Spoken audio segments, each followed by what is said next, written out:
Sudan থেকে Myanmar, Ukraine থেকে মধ্যপ্রাচ্য, প্রতিটি অঞ্চলে চলছে যুদ্ধের দামামা।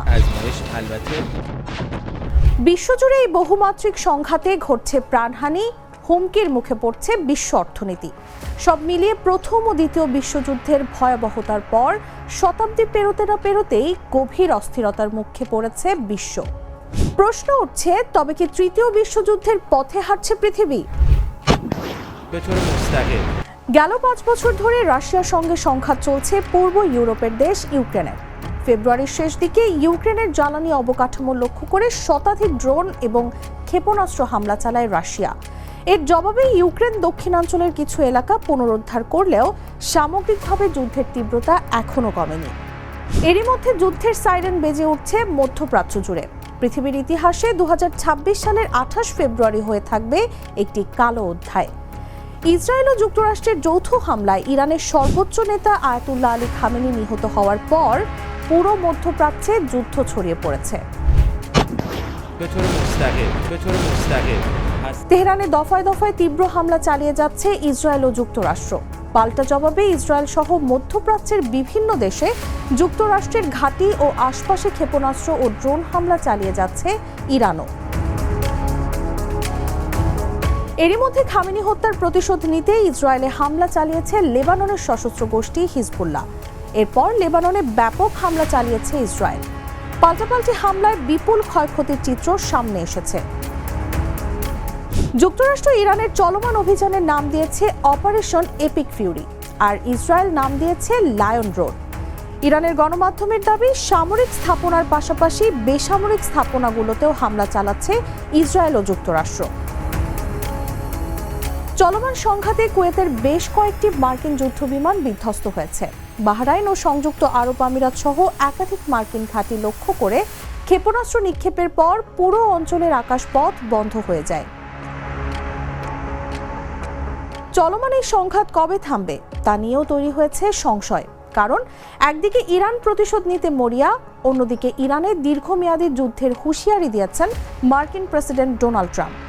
তিনি সতর্ক করে বলেছেন, ইরানে তাদের অভিযান 1 মাসেরও বেশি সময় ধরে চলতে পারে। সংঘাতের গল্প এখানেই শেষ নয়। মধ্যপ্রাচ্যের অস্থিরতার মধ্যে থেমে নেই গাজা এবং লেবাননে ইসরায়েলি হামলা। তীব্র সংঘাত বিরাজ করছে আফ্রিকা ও দক্ষিণ পূর্ব এশিয়াতেও।